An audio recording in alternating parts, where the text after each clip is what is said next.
तो देखो एक्सरसाइज 2.2 इसके, let A is equal to a set 1 to 14 element है जिसके अंदर एक फाइनाइट सेट है मेरे पास,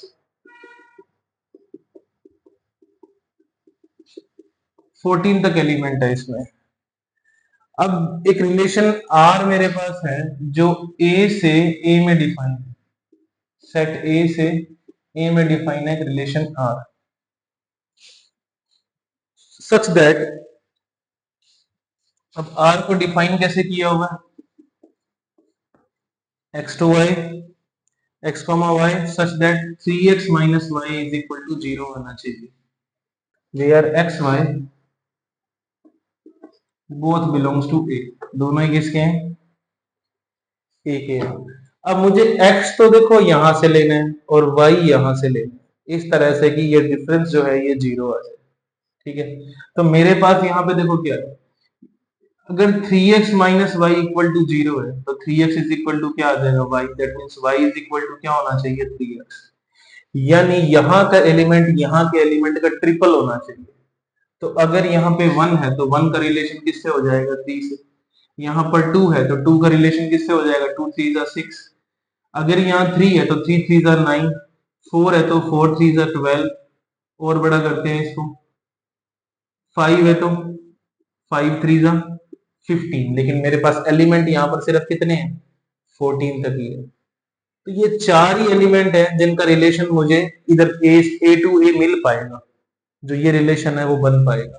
तो क्या क्या रिलेशन बन रहा है मेरे पास, रोस्टर क्या बनेगा, 1 का 3 से, ठीक है, 2 का 6 से, 3 का 9 से, और 4 का 12 से। और क्वेश्चन ये है कि मुझे इसमें डोमेन, को डोमेन और रेंज बताना है। तो डोमेन में मेरे पास क्या क्या आ गया, डोमेन में मेरे पास जो पहले वाले एलिमेंट है 1 2 3 4, ठीक है। कोडोमेन में जो भी पूरा हमारे पास सेट होता है दैट इज ए, और रेंज में सिर्फ वो एलिमेंट आते हैं,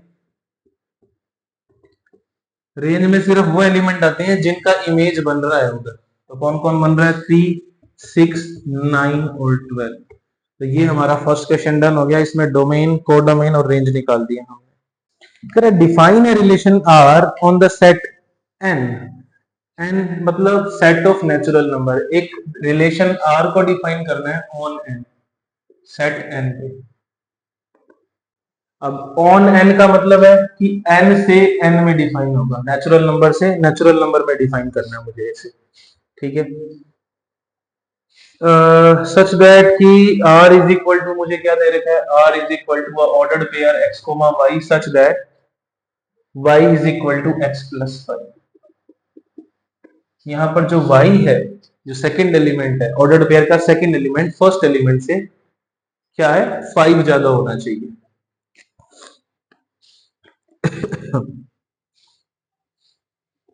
y plus 5 where x is a natural number less than 4, where x is a natural number, या ये कह सकते हो natural number less than 4 and x y both belongs to n, x comma y both belongs to n।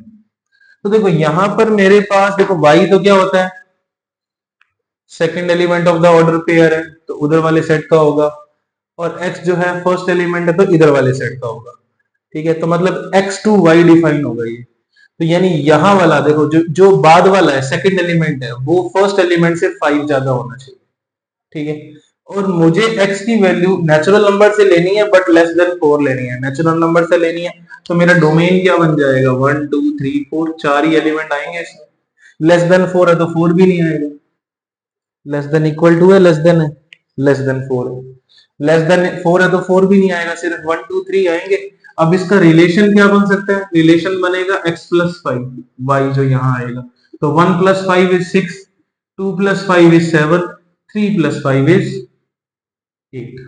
तो ये 3 element का relation आ गया मेरे पास इसके अंदर।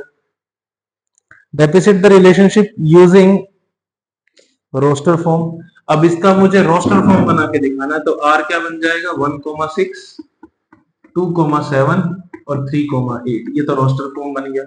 अब मुझे बोला जा रहा है कि इसका डोमेन और रेंज निकाल के दिखाना है। तो डोमेन में क्या क्या आ रहा है? डोमेन फर्स्ट एलिमेंट होता है, सेट बना दो 1 2 3। और रेंज में क्या आ जाएगा? सेकंड एलिमेंट आ जाएगा ऑर्डर्ड पेयर का 6 7 8। Question done. बस इतनी सी बात है, डोमेन और रेंज निकाल के दिखाने हैं सभी क्वेश्चंस के अंदर। क्वेश्चन नंबर 3 में है a is equal to 1 2 3 5, b is equal to 4 6 9, define the relation r from a to b, r is equal to xy, the difference between x and y is odd, x belongs to a, y belongs to b। ठीक है, write r in the roster form. तो मुझे relation की roster form देके दिखानी है, मुझे set builder form दे रखी है। तो मुझे r डिफाइन किया गया इन सच ए वे दैट x, y, ठीक है, ऑर्डर्ड पेयर की फॉर्म में है, such that the difference of x and y is a odd number. ठीक है, अब ये x माइनस वाई हो या y माइनस एक्स हो, डजेंट मैटर। ठीक है, is a odd number such that x belongs to a and y belongs to b। ये तो हमें दे रखा है। हमारे पास सेट A क्या है? A के अंदर हमारे पास है 1 2 3 5, ये A हुआ। ये हमारा B हुआ, B के अंदर हमें गिवन है 4 6 9, ये 3 एलिमेंट इसके अंदर। और मुझे बताना है रिलेशन का रोस्टर फॉर्म। यहाँ पे डिफरेंस देखो 4 और 1 का, 4 में से 1 गया 3, इसका मतलब रिलेशन R में क्या आ जाएगा? 1 इज रिलेटेड विद 4, क्योंकि डिफरेंस एक ऑड नंबर आ रहा है, 3 इज ऑड नंबर। 6 में से 1 गया तो भी क्या आ जाएगा? 3, तो 1,6। और 9 में से 1 गया तो कितना आता है? 8 आता है। ये तो ये रिलेशन नहीं बनेगा, 8 इज अ इवन नंबर, ये नहीं लेंगे हम। यहां से आ जाओ, 4 में से 2 गया 2, 6 में से 2 गया 2, 9 में से 2 गया 7, सो 2 इज रिलेटेड विद 9, क्योंकि ऑड नंबर आ गया। अच्छा, 4 में से 3 गया 1 आ जाएगा, तो 3,4। 3 और 6 में से 3 गया तो ये भी कितना आ जाएगा? ऑड नंबर 3 आएगा। 9 में से 3 गया इज 6, तो ये तो क्या हो जाएगा हमारा? इवन हो जाएगा। यहां से आएगा 5 माइनस 4 इज 1, तो 5,4 is related to each other. 6 में से 5 गया 1, तो 5,6, और ये 4 आ जाएगा, तो ये रिलेटेड नहीं होगा। तो ये हमारी रोस्टर फॉर्म रेडी होगी। देखो इन सब में जितने भी ऑर्डर पेयर बने हैं, x और y का जो डिफरेंस है that is a odd number. तो ये हमारे पॉसिबल रिलेशन आ गए। क्वेश्चन नंबर 4 में कह रहे हैं, देखो हमें फिगर दे रखी है एक बना के, ये फिगर बना के देता हूं, देखो तुम्हें सामने। इस फिगर से आंसर देना है हमें। फिगर में यहाँ p दिया हुआ है, यहाँ q दिया हुआ है, यहाँ 5 है 6 है 7 है, ये 3 है, ये 4 है, ये 5 है। 5 is related with 3, 6 is related with 4, 7 is related with 5। ये मुझे दे रखा है, ये सेट 2 दे रखे हैं मुझे। और क्वेश्चन में मुझे दिया है show relationship between the set P and Q, write this relation in set builder form and in roster form. अब जो ये रिलेशन मुझे दिख रही है, मुझे इसे सेट बिल्डर फॉर्म में और इसे रोस्टर फॉर्म में लिख के दिखाना। सबसे पहले रोस्टर फॉर्म लिख लेते हैं अपने इसकी, ठीक है।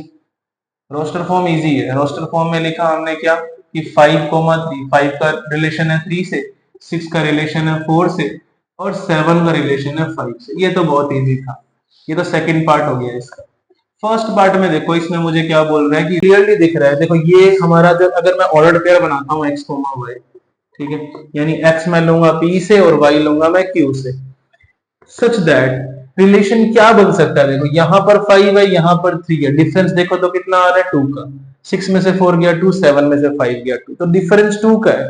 मैं ये बोल सकता हूं कि ये y जो है दैट इज x माइनस 2, कि x उठाओ उसमें से 2 माइनस करो और y आ जाएगा। तो ये रिलेशन हो सकता है ना, जहां पर x बिलोंग्स टू p है and y belongs to q है। Question done.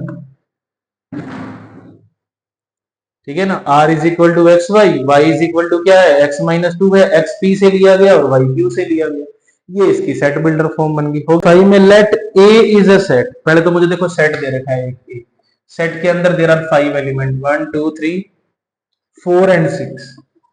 अब let r be the relation defined on a। अब आर रिलेशन ए पर है, मतलब ए टू ए से ए में डिफाइन है, ठीक है। ए से ए में डिफाइंड है, और किस तरह डिफाइंड है, आर इज इक्वल टू मुझे दिया हुआ है A comma B, A comma B such that b is exactly divisible by a, b is exactly divisible by a, b में a का पूरा पूरा डिवीजन लगता है, और a और b दोनों किसके हैं, r के, सॉरी a के, a और b दोनों किसके हैं, सेट a से। तो मुझे a से a में बनाना है, सबसे पहले इसकी रोस्टर फॉर्म, देन इसका डोमेन और इसका रेंज पूछा हुआ है। चलो पहले रोस्टर फॉर्म बनाते हैं रिलेशन की, r इज इक्वल टू, तो देखो मुझे क्या करना है, मैं यहाँ पे ना एरो डायग्राम बना के समझाता हूँ। देखो यहाँ 1 2 3 4 6 है, यहाँ भी 1 2 3 4 6 है, ये भी a है ये भी a है, बस रिलेशन r ये कहता है कि b में a का डिवाइड लगना चाहिए। देखो 1 में 1 का डिवाइड लगता है, यस लगता है, तो 1 इज रिलेटेड विद 1। 1 में 2 का डिवाइड लगता है, नहीं लगता। 1 में 3 का लगता है, नहीं। 1 में 4 का लगता है, नहीं। 1 में 6 का लगता है, नहीं। तो 1 इज ओनली रिलेटेड विद 1। अच्छा 2 में 1 का लगता है, यस, तो 1 और 2 में रिलेशन आ गया। 2 में 2 का डिवाइड लगता है, यस लगता है, तो 2 और 2 का भी रिलेशन हो गया यहाँ पे। फिर 2 में 4 का लगता है, नहीं, 1/2 आता है, और 6 का भी नहीं लगता, तो ये खत्म हो जाएगा यहाँ पे। नेक्स्ट में चलते हैं। देखो अब बात करते हैं अपने किसकी, इधर से 3 में 1 का लगता है, यस, तो 1 इज रिलेटेड विद 3, ठीक है। बाकी मैं यहाँ नीचे लिख रहा हूँ 1। उसके बाद देखो 3 में 2 का डिवाइड नहीं लगता, 3 में 3 का लगता है, तो 3,3। 3 में 4 का नहीं लगता, 3 में 6 का नहीं लगता, खत्म। 4 के लिए चेक करो, 4 में 1 का लगता है, यस, 1 इज रिलेटेड विद 4। फिर 4 में 2 का लगता है, यस लगता है, तो 2,4 आ जाएगा। 4 में 3 का नहीं लगता, 4 में 4 का लग जाता है, तो 4,4। नेक्स्ट आ जाओ 6 के लिए। 6 में 1 का डिवीजन लगता है, यस, 1,6। 6 में 2 का भी लगता है, 2,6। 6 में 3 का भी लगता है, 3,6। 4 का नहीं लगता है, बट 6 में 6 का लगता है, तो ये हमारी आ गई रोस्टर फॉर्म, ठीक है। सेकंड पार्ट में हमें कह रहा है कि डोमेन निकाल के दिखाओ, ठीक है। इसका डोमेन देख लो। डोमेन क्या होता है, first element of the ordered pair होता है, तो 1 है, 2 है, 3 भी है, 4 भी है, और 6 भी है, सारे ही आगे 1 2 3 4 6, तो ये डोमेन बन गया। और थर्ड पार्ट में कह रहे हैं मुझे रेंज निकाल के दिखाओ। रेंज में कौन कौन आ रहा है, देखो 1 सेकंड एलिमेंट होता है रेंज, 1 2 भी आ रहा है, 3 भी आ रहा है, 4 भी आ रहा है, 6 भी आ रहा है, तो ये भी क्या हो जाएगा, 1 2 3 4 6 सेम ही आ जाएगा। तो दोनों ही क्या हो गए, डोमेन भी क्या है, ए सेट है, और रेंज भी क्या है, ए सेट है। नेक्स्ट क्वेश्चन में हमारे पास ये रिलेशन गिवन है, मुझे इसका डोमेन और रेंज निकाल के दिखाना, ठीक है। तो ये जो हमारे पास लाइक एक ऑर्डर पेयर है x, x+5, y की जगह मेरे पास क्या आया है, यहाँ पे x+5 आ गया, ठीक है। और मुझे x की वैल्यू लेनी है 1 to 5, 0 1 2 3 4 5 से, ठीक है। और क्वेश्चन हमें कह रहा है कि डोमेन और रेंज निकाल के दिखाओ इसका।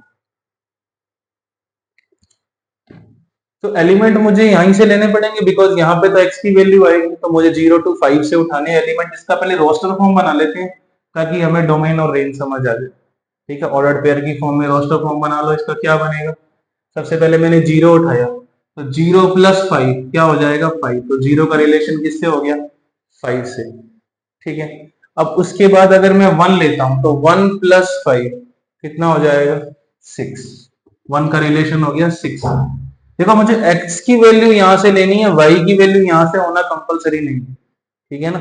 0 to 5 ऐसा नहीं बोला गया कि इस सेट पे डिफाइन है रिलेशन, ये बोला गया कि x की वैल्यू इस सेट के अंदर से ली जानी चाहिए, ठीक है। और x+5 उससे ज्यादा जा सकता है, तो 0,5 जैसे मैंने 2 रखा तो रिलेशन हो जाएगा 7 से, 3 रखा तो 8 से, 4 रखा तो 9 से, और 5 रखा तो 10 से। तो ये हमारा रोस्टर फॉर्म रेडी हो गया। मुझे इसका डोमेन और रेंज बताना था। डोमेन की वैल्यू तो क्या आ जाएगी, 0 1 2, फर्स्ट एलिमेंट होता है 5, यू कैन से यही सेम सेट आ गया है, ठीक है। दूसरा हमें रेंज बताना है। रेंज क्या होता है, ऑर्डर्ड पेयर का सेकंड एलिमेंट, तो 5 6 7 8 9 10, क्वेश्चन डन। बहुत इजी है देखो।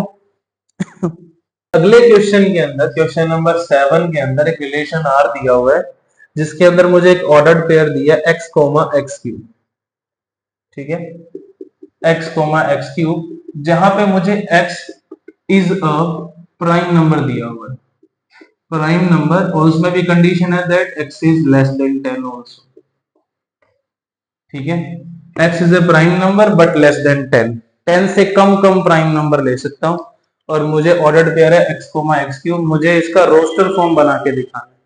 तो इजी है एकदम, आर की वैल्यू उठाते जाओ एज ए प्राइम नंबर, तो 10 से less prime, first prime number कौन सा होता है हमें पता है 2 होता है, एंड क्यूब ऑफ 2 इज 8, तो 2 किससे रिलेटेड हो जाएगा 8 से, 3 इज अ प्राइम नंबर, और 3 का क्यूब क्या होता है 27, next 5 is a prime number, तो 5 किससे रिलेटेड हो जाएगा 125 से, नेक्स्ट प्राइम नंबर आता है 7, और 7 का क्यूब इज 343, और इसके बाद नेक्स्ट प्राइम नंबर आएगा 11 विच इज ग्रेटर देन 10, तो ये हमारी रोस्टर फॉर्म रेडी हो गई, जिसमें डोमेन होगा 2 3 5 7 और रेंज होंगे 8 27 125 एंड 343। क्वेश्चन डन हो गया, हमारा रोस्टर फॉर्म रेडी है, क्वेश्चन कंप्लीट है। चलो देखो क्वेश्चन नंबर 8, देखो हमारे पास एक सेट है जिसके अंदर एलिमेंट है एक्स वाई जेड, और अनदर सेट बी है जिसके अंदर एलिमेंट है 1, 2, ठीक है, मुझे बताना है इसके अंदर find the number of relation from A to B, A से बी में आने वाले कितने रिलेशन पॉसिबल है, और ये फॉर्मूला हमने सीखा था कि अगर मेरे पास दो सेट है दो सेट है ए एंड बी, एक में नंबर ऑफ एलिमेंट P है, दूसरे में नंबर ऑफ एलिमेंट Q है, तो नंबर ऑफ पॉसिबल रिलेशन निकालने का फॉर्मूला हमने सीखा था, क्या होता है 2 टू द पावर PQ। तो देखा जाए तो यहाँ number of element in A is 3, number of element in B is 2, तो नंबर ऑफ पॉसिबल रिलेशन क्या हो जाएगा 2 to the power PQ, 2 to the power 6 या 64, 2 टू द पावर 6 मतलब 64। नाइन्थ क्वेश्चन के अंदर एक रिलेशन आर दिया है जिसमें एक ऑर्डर्ड पेयर है A comma B, such that ए और बी दोनों ही क्या है इंटीजर है, और रिलेशन क्या कहता है कि A minus B is also an integer, कि ए माइनस बी करने पे भी क्या आता है इंटीजर आता है। तो यहाँ पे ए और बी दोनों क्या है इंटीजर है, देखा जाए जेड से बिलोंग कर रहे हैं तो इंटीजर है, और मुझे ए माइनस बी क्या चाहिए इंटीजर चाहिए, तो ए और बी रिलेटेड हो जाएंगे, ठीक है। और हमने 8th क्लास में इंटीजर की प्रॉपर्टीज पढ़ी थी, अगर किसी को याद हो तो, कि जो इंटीजर होते हैं वो प्लस ऑपरेशन के लिए, माइनस ऑपरेशन के लिए, मल्टीप्लीकेशन ऑपरेशन के लिए, तीनों के लिए क्लोजर होते हैं, ठीक है। तो माइनस ऑपरेशन यहाँ मुझे दिया हुआ है, क्लोजर होने का मतलब क्या होता है कि अगर दो एलिमेंट किसी सेट से बिलोंग करते हैं, उन पर कोई स्टार ऑपरेशन लगाया जा रहा है और उसके बाद वो उसी सेट से आ जाए, तो स्टार ऑपरेशन जो होता है जो हम लगा रहे हैं यहाँ पे, इसको क्लोजर बुलाया जाता है, ठीक है। और क्लोजर कब बुलाया जाएगा, जब माइनस करने पे वो उसी सेट का आ जाएगा। तो ए और बी जेड के थे, ए माइनस बी करने पे भी क्या आना चाहिए इंटीजर आना चाहिए, तो आता है, क्योंकि माइनस ऑपरेशन जो है वो इंटीजर के लिए क्लोजर होता है, और क्लोजर तभी होता है जब वापिस क्या आ जाए डिफरेंस करने पे, वो ऑपरेशन लगाने पे इंटीजर ही आ जाए। तो इसका मतलब अब देखो यहां से इसका मतलब ये है कि मैं ए और बी की कुछ भी वैल्यू उठाऊं, अगर वो इंटीजर से है तो इंटीजर ही मिलेगा, इसका मतलब हर एक element of Z is related to हर एक एलिमेंट ऑफ अनदर जेड, या ये कह दे कि एवरी एलिमेंट ऑफ ए, क्योंकि जो कि एक इंटीजर है, यानी हर एक इंटीजर हर दूसरे इंटीजर से रिलेटेड है, क्योंकि माइनस करने पे तो हमेशा क्या मिलेगा जेड ही मिलेगा। इसका मतलब first element of this ordered pair is whole set of Z, और second element is also whole set of Z, इसका मतलब इसका डोमेन क्या आया खुद जेड, और इसका रेंज भी क्या आया जेड, क्योंकि हर एक एलिमेंट, क्योंकि अगर मैं एलिमेंट उठाऊंगा तो किससे उठाऊंगा इंटीजर से उठाऊंगा, यहां पर क्या आएंगे सारे इंटीजर, यहां भी क्या आएंगे सारे इंटीजर। अब किसी भी इंटीजर को किसी भी इंटीजर से माइनस कर लो, रिजल्ट में क्या मिलेगा हमेशा एक इंटीजर ही मिलेगा, इसका मतलब सारे के सारे इंटीजर सभी के सभी इंटीजर से रिलेटेड है। और अगर ऐसा है तो ये सारे इंटीजर क्या हो जाएंगे, डोमेन हो जाएंगे, और ये सारे इंटीजर क्या हो जाएंगे, रेंज हो जाएंगे। खत्म।